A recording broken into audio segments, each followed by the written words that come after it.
राम राम दोस्तों, परिक्रमा में आप सबका स्वागत है। दोस्तों सुबह उठते ही अपना सोशल अकाउंट ओपन करने पर हम कई वीडियो संदेश ऐसे देखते हैं जिनमें यह दावा किया जाता है कि यह फोटो भगवान श्री कृष्ण या किसी अन्य भगवान की असली तस्वीर है। हम में से कई लोग उन तस्वीरों को असली नहीं मानते, क्योंकि उन वीडियोस में साफ दिखता है कि दिखाई गई तस्वीर किसी सीरियल या फिल्म से ली गई है या फोटोशॉप के जरिए एडिटेड है।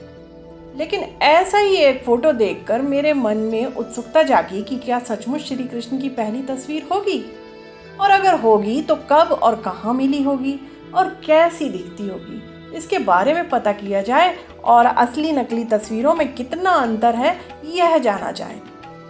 क्या आपके मन में यह उत्सुकता जगी है? कभी जगी है ना? तो चलिए प्रमाणों के साथ हम जानते हैं कि भगवान श्री कृष्ण की पहली और असली तस्वीर कौन सी है।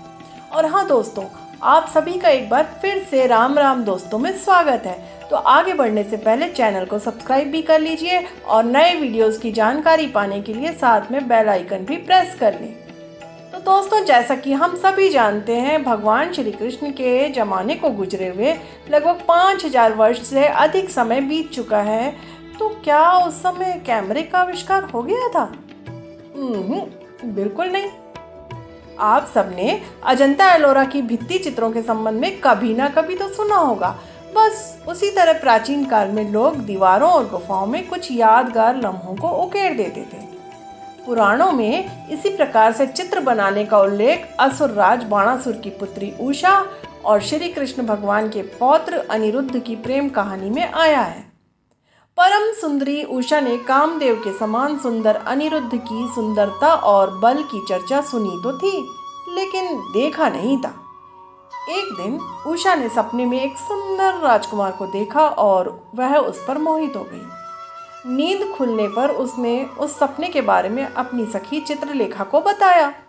उसकी सखी चित्रलेखा बिना व्यक्ति को देखे ही केवल हुलिया बता देने से उस व्यक्ति का चित्र बना देती थी। तो चित्रलेखा अपनी योग शक्ति से उस व्यक्ति की उम्र और नाम भी बता सकती थी। फिर तो राजकुमारी से चित्रलेखा ने युवक का हुलिया जानने के बाद हूबहू वही चित्र बनाया, जिसे देखते ही राजकुमारी उषा ने सपने में देखे युवक को पहचान लिया।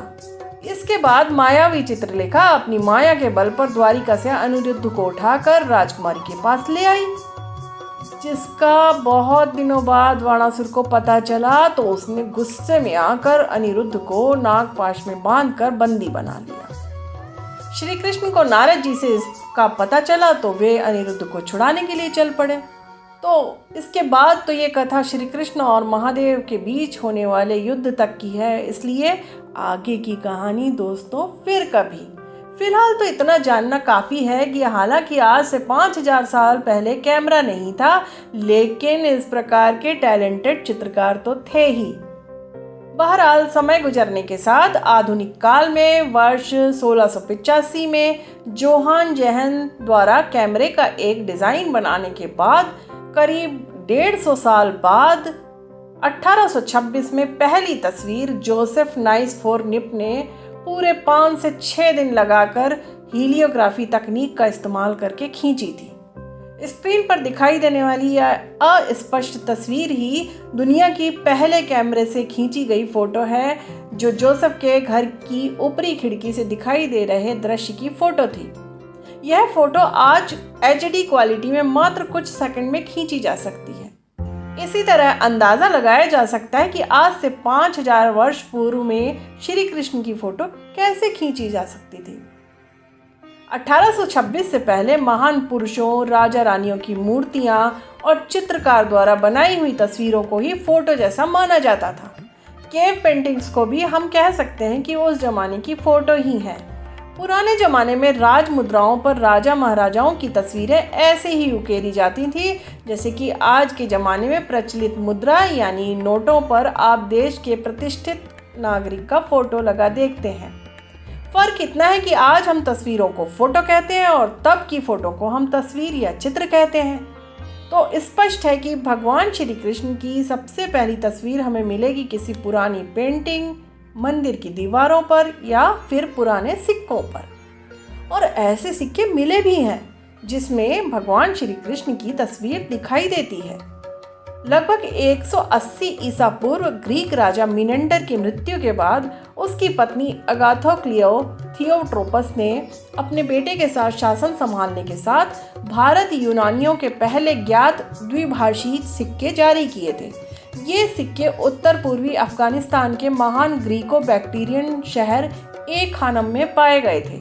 इसमें कृष्ण, बलराम, भगवान विष्णु आदि जैसे दिखाई देने वाले देवताओं की आकृतियां स्पष्ट दिखाई देती हैं। तो दोस्तों, अब हम आपको लिए चलते हैं मथुरा यानी श्री कृष्ण की जन्मभूमि, जहां भगवान श्री कृष्ण के कालखंड का 5000 वर्ष पुराना सबूत आप देख सकते हैं। मथुरा के संग्रहालय में मौजूद है एक शिला जिस पर भगवान श्री कृष्ण के पिता वासुदेव शिशु कृष्ण को टोकरी में उठाकर यमुना पार कराते उत्कीर्ण किए गए हैं। शिला पर नदी में मगरमच्छ, कछुओं और मछलियों की आकृतियां भी स्पष्ट दिखाई देती हैं। वर्ष 1917 में पुरातत्वविदों को प्राप्त इस मूर्ति की कार्बन डेटिंग पद्धति से जांच की गई तो इसके 5000 वर्ष पुराने होने का पता चला और इसीलिए पुरातत्वविदों का यह मानना है कि यही भगवान श्री कृष्ण की पहली तस्वीर या मूर्ति है जिसे उस समय में बनाया गया था जब वासुदेव जी ने भगवान श्री कृष्ण को यमुना पार कराई थी। जिस समय भगवान श्री कृष्ण के जन्म के विषय में आकाशवाणी हो चुकी थी और सबको यह मालूम था कि कंस के अत्याचारों से श्री कृष्ण ही मुक्ति दिलाएंगे, इसलिए भगवान श्री कृष्ण समस्त वासियों के हृदय में बसे हुए थे और इसीलिए उस समय किसी चित्रकार ने इस यादगार लम्हे को इस शिला पर उकेर दिया होगा। दोस्तों, आपकी जानकारी के लिए बता दें कि भगवान श्री कृष्ण की इस मूर्ति जो उन्हीं के समय की है, फिर भी इसकी पूजा नहीं की जाती। इसका पहला यह कारण है कि ज्यादातर लोगों को इसकी जानकारी नहीं है और दूसरा कारण यह भी है कि यह मूर्ति खंडित अवस्था में मिली है और हिंदू धर्म में किसी भी खंडित मूर्ति की पूजा नहीं होती, इसलिए यह मूर्ति मथुरा के संग्रहालय में रखी हुई है। अभी तक पुरातत्वविदों को भगवान श्री कृष्ण और उनकी लीलाओं से जुड़ी हुई गुफा और दीवारों में उकेरी हुई प्रतिमाएं और चित्रकारों द्वारा बनाए गए चित्र ही प्राप्त हुए हैं। तो दोस्तों, आपको अब यह समझ आ गया होगा कि प्राचीन काल में लोग यादगार लम्हों तथा महापुरुषों को चित्रकारी के जरिए या फिर पत्थर या शिलाओं पर उकेरने के द्वारा सहेज कर रखते थे, क्योंकि उस समय आज की तरह कोई तकनीक नहीं थी, ना कैमरे थे, ना सैटेलाइट थे। उस समय थे तो केवल पेंटिंग बनाने वाले चित्रकार या मूर्तिकार, और इसीलिए भगवान श्री कृष्ण की वास्तविक तस्वीर मुश्किल ही नहीं, नामुमकिन भी है। दोस्तों, आपको मेरी जानकारी अब कैसी लगी कमेंट करके ज़रूर बताएं। साथ ही आपका कोई सुझाव हो तो वह भी मुझे बताइए। तो मिलते हैं आपसे अगले वीडियो में, तब तक के लिए नमस्कार।